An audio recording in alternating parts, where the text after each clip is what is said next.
Hey Tim, so I got your helmet here for you. Came out really well.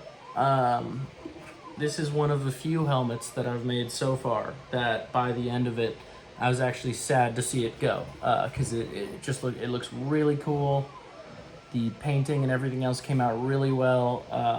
Would love to make one of these. I'm not even entirely sure where this came from. I don't really remember, but it just looks so cool that I would love to make one of these for myself. And we'll certainly be posting it as a thing, as a listing that I'd make for customers in the future if they want it. But yeah, so I got your helmet here from those designs that you sent me, and we'll just go over the details real quick. So first of all, based on the way it was designed and from our conversations, you just wanted this to be two pieces that separate with the magnet. So if you pull them apart, there you go. And you could set this larger piece over your head, pop the other right in front, which I've never actually done before now, blindly, but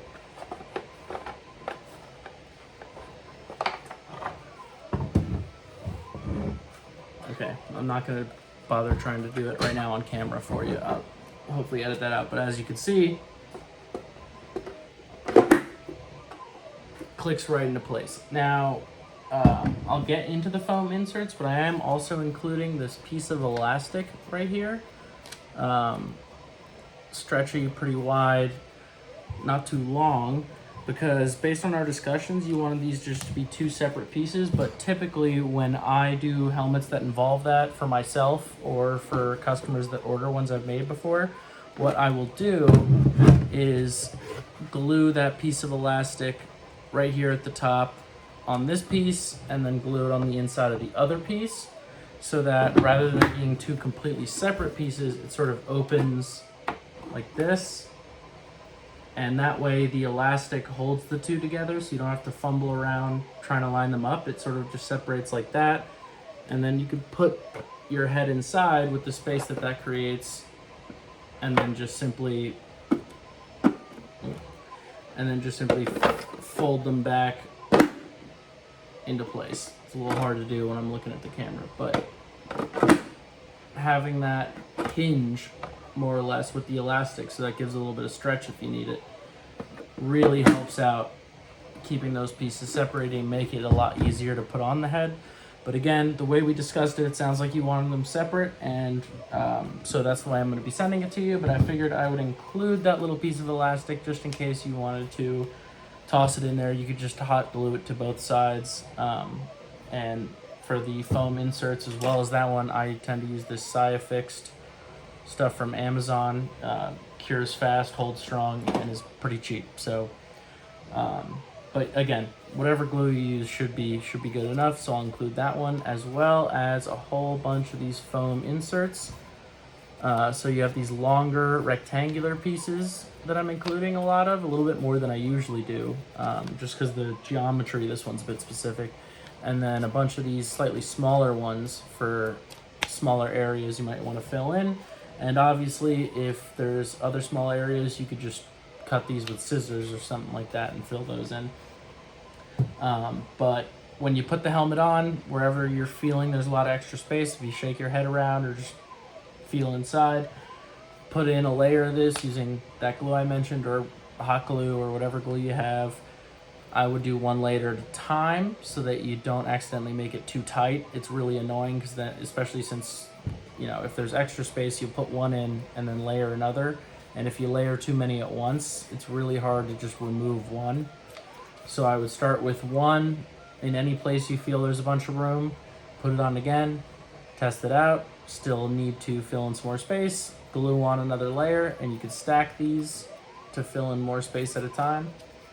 And so I'm including a whole bunch of these for you to play around with. Luckily, this one's very angular, so there should be a lot. In fact, these little ones, there's a little space I'll show you right here that I think those would be good for. By the battery pack, which, if I could get that light to show a little bit better, the battery pack up here might press against your face, and so adding two of those foams over here just to even that out I think could be might be helpful to you. But to get into the other details, so obviously I've used the magnets. Now you'll notice that not every hole has one in it, because I use these 8x3 millimeter magnets that are really strong. I've tried, can't get the camera over here, but I've tried dozens of different types of magnets throughout making these helmets and stuff, and these 8x3 ones that I get from Home Depot, I forget the brand right now, but in the fastener section, these 8x3 magnets are by far the best ones that I've had, because they're small enough to not mess with the integrating them into the print, but they're strong enough to really hold things on. So I don't have every single hole filled with one, because in the past when I've done that, it actually was ironically too difficult to separate. Even right now, you could see that with the magnets that I have included, first of all, it snaps right into place, but like you gotta put some actual effort to separate that. And even if I just hold the back, shake this around, no movement at all from that front piece. So they really hold on tightly, which is nice. And same thing on this side, obviously, for where the other magnets connect. I went every other of those inserts, which I did have to drill out. They weren't sized for this exact magnet size, but I drilled those out so that they fit a little bit better. And then moving on to the inside, obviously only this eye slot was cut out, and as we discussed, I left the other one silver and have the rest of the colors integrated. I did notice that the mask originally, as we had discussed the two main colors, but when I looked at it, it had the gunmetal, but these parts here, around here, and in between the jaw were actually black. So I actually went in afterward and did some detail painting with the acrylics to fill those in. And as you can see, adds a lot to that jaw effect here, which is nice. Got that purple detailing in here. And then for the front one, as we discussed, I did the liquid silver with a black wash afterward, which I normally do for weathering, but with this one, it just brought that color a little closer to the images that you had sent me and that I was able to find.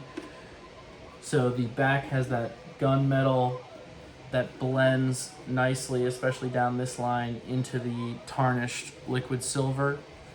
Part of the reason I'm such a big fan of this, the painting just looks really cool, and the helmet itself, obviously. And so with the eyes, you wanted the LEDs installed in there, so I do have these LED eyes put on the inside. Like I discussed, the ones that are readily available don't go the full length of this. So what I did was I put in a yellow clear visor across the entire thing. So even with them off, you have that yellow effect on the eyes, especially if you don't want those LEDs on, you still have that yellow effect. And then when you do turn them on, glowing through that yellow visor, for whatever reason on the camera right now, it looks a little green, but move it a little bit. Yeah, it still looks kind of green for some reason, but yeah, no. Through the yellow visor, you got that glowing effect through the eyes. Looks really nice, and they are transparent. As I did tell you, it's a little bit difficult to see through those. You can see that they are transparent, but like I said, unless you're in a very well-lit area, it can be difficult to see through those. I did go ahead and try and paint over areas where LEDs shone through a little bit more to sort of reduce the internal light, so it's a little easier to see for you there. And then the same thing on the outside, as you can see over here, especially if I turn this off. Over here is where a bit of white on both sides from the covering of the base LED would shine through. So what I did is I went in and painted just a little bit of silver over those areas to match the tarnished silver on the outside. Kind of difficult to capture on. Oh, there you go. You can kind of see that tip of silver there. Same thing on the other side, because the white really stood out when it shined through the visor when the lights weren't on, but with the silver there, it sort of blends very nicely in. And then when you turn this on, the light shines right through. So that turned out really nicely. And in terms of how to operate it, you got your battery pack right up here. And there's an on-off switch for turning those on and off. So if you just, if you add that elastic, tilt it up, hit the switch, or just take this piece completely off, and you can turn that on and off. Now, normally I put the battery box, and I am including, I think it's 2 AAAs, I'm including those with it. But normally I put those towards the bottom of the helmet so that you can access the battery slide and the on-off switch, which for whatever reason they put on 2 different sides. It's really annoying. But with this one, I didn't want anything to be sticking out of the bottom of the helmet. So what I've done is I put it right up here along this flat surface, and then I glued it using the slide for the battery box. So all you got to do, you got your on-off switch on this side, and then if you need to replace these batteries that I include here, which to be honest will take you a very long time to burn through these, but if you do, you just slide it, the whole box, slide it over, just like that, and then there you go. Can replace those batteries, and the base plate stays attached in there. And then once you've replaced the batteries, just place that back on. And it's hard to do with the angle that this is at here. There you go. Line that up, slide it right back on. So that came out really nice. Again, it's a nice slide, it comes right off, push it back in. Ooh, can't see it from where I'm doing this, but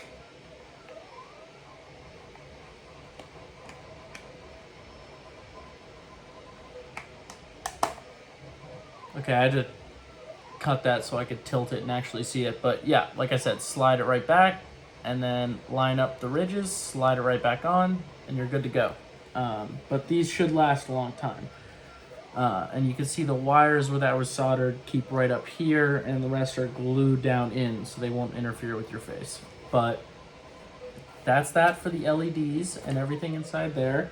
We've already covered the foam and how to go about those. I do think with these little ones, besides lining up with on the opposite side of the battery box to even this out, I do think that possibly putting some in either on this raised jaw part to really get a tight fit here, or on top or below it to get on the lower ends, that will clear out a lot of space for you very easily.